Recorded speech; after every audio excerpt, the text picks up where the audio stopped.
Et action! Zack Snyder nous a sorti le grand jeu pour sa version de Justice League.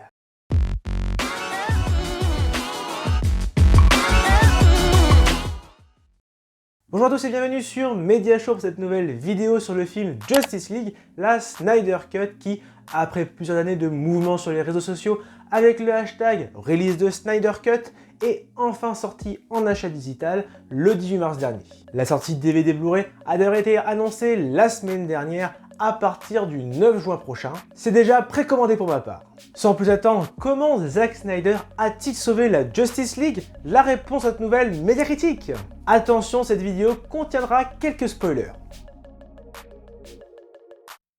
Pour commencer, faisons un petit focus sur les personnages. En effet, à travers cette nouvelle version, Zack Snyder nous propose un développement des personnages plus abouti, et parmi la Justice League et les antagonistes, 4 m'ont vraiment marqué. Le premier, c'est Flash, puisqu'en 2017, les studios Warner avaient en quelque sorte imposé à Joss Whedon d'utiliser le personnage de Flash comme un peu l'imbécile de l'équipe qui vit dans la peur et qui ne sait pas réellement maîtriser ses pouvoirs. Un choix que je n'avais pas vraiment apprécié et donc qui a été corrigé par Zack Snyder. Ainsi, le personnage est plus affirmé, plus crédible et surtout plus utile à l'histoire, avec plusieurs personnages qui mettent réellement en valeur ses pouvoirs et le fait qu'il les maîtrise. Il est donc clairement plus intelligent. Les scènes d'humour autour de Flash sont donc moins nombreuses, mieux sélectionnées, et ce n'est pas plus mal car cela colle davantage avec l'univers sombre de Zack Snyder. La scène finale où Flash utilise la Speed Force est d'ailleurs vraiment incroyable. Continuons avec le personnage de Cyborg qui avait été complètement délaissé dans la version cinéma, mais ici, le personnage est remis en valeur avec une véritable origin story du super-héros proposé par Zack Snyder. Le côté héroïque de ce protagoniste est mieux développé, il est clairement plus attachant et Zack Snyder met en avant son passé tragique avec la mort de sa mère afin que l'on puisse enfin ressentir de la compassion pour lui. Également, la complicité avec son père est mieux illustrée, lui aussi devenant un personnage important de l'histoire.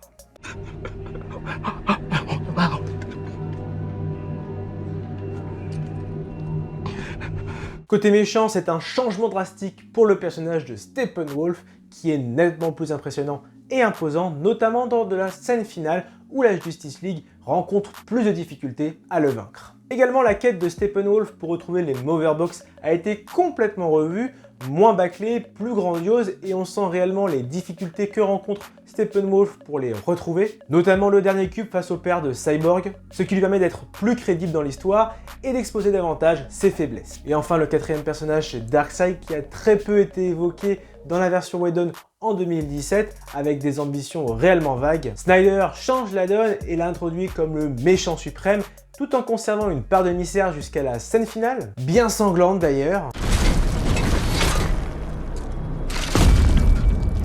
qui laisse présager d'une suite. Snyder a d'ailleurs bien joué son coup et ça a clairement fonctionné avec cette nouvelle vague de mouvements sur les réseaux avec le hashtag Release the Snyderverse.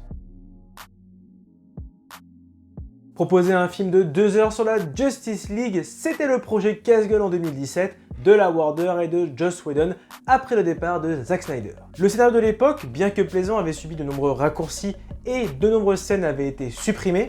Et l'élément le plus expédié de l'histoire, c'était les Motherbox. En effet, dans la version cinéma, le concept était très mal expliqué, complètement expédié. Fort heureusement, dans la version Snyder, le développement autour de ces boîtes mystérieuses est plus détaillé et mieux travaillé.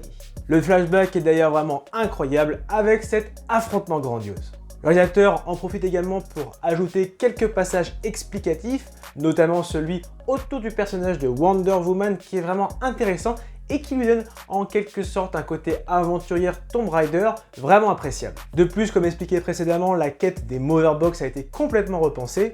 Le parcours de Steppenwolf paraît plus complexe, apportant un certain réalisme à l'histoire. Seconde amélioration de la version Snyder, c'est la noirceur, le côté sombre de l'histoire qui est nettement plus présent que dans la version cinéma. Le réalisateur reprend l'ambiance qu'il avait installée dans Batman vs Superman avec un côté apocalyptique très prononcé et une thématique forte, le deuil, à travers la mort de Superman qui est nettement mieux mis en valeur et celle de la mère de Cyborg. Également, ce changement d'atmosphère passe par la suppression de scènes d'humour maladroites au profit d'une histoire plus sérieuse.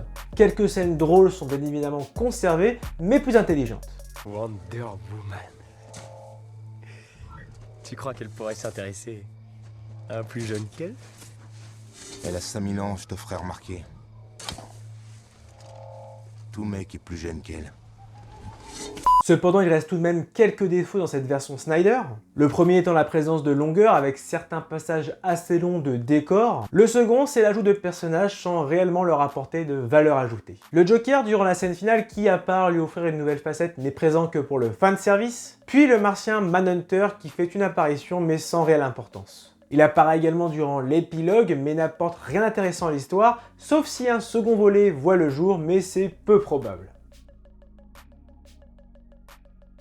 Là où Joss Whedon proposait des plans très lumineux, Zack Snyder, quant à lui, nous plonge dans un univers plus sombre, arrière-plan, scènes de combat, personnages, même jusqu'au costume de Superman qui est dévoilé en couleur noir-gris. Dans sa version, Snyder a fait également de gros changements dans les scènes de combat, plus impressionnantes, plus épurées et contenant plus de ralentis, tout particulièrement durant la scène finale où les membres de la Justice League unissent leurs forces face à Steppenwolf avec des scènes de combo bien synchronisées. De plus, le film est plus violent durant les scènes d'affrontement, le choc entre Wonder Woman et Superman ou encore des scènes plus sanglantes.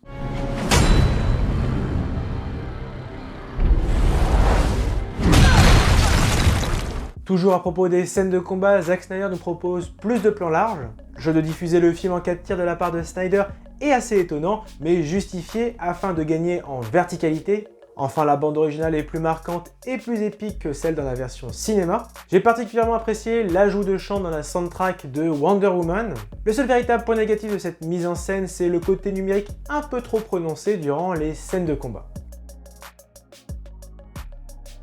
Pour résumer, cette nouvelle version de Zack Snyder est nettement supérieure à la version cinéma de 2017 proposée par Joss Whedon, aussi bien sur le développement des personnages, sur le scénario que sur la mise en scène qui est nettement plus sombre. C'est pour cela que j'attribue la note de 16 sur 20. Et ouais, cette vidéo est à présent terminée, n'hésite pas à contribuer à l'amélioration de la chaîne en faisant un don sur Tipeee ou sur Utip, les liens sont en description. Sinon j'espère que cette vidéo t'a plu, si c'est le cas, lâche le pouce bleu, partage également ton avis sur le film dans les commentaires et n'oublie pas de t'abonner à la page Facebook, à la page Instagram, mais également à la chaîne YouTube sans oublier la petite cloche pour recevoir toute l'actualité de Media Show. Allez, à très vite!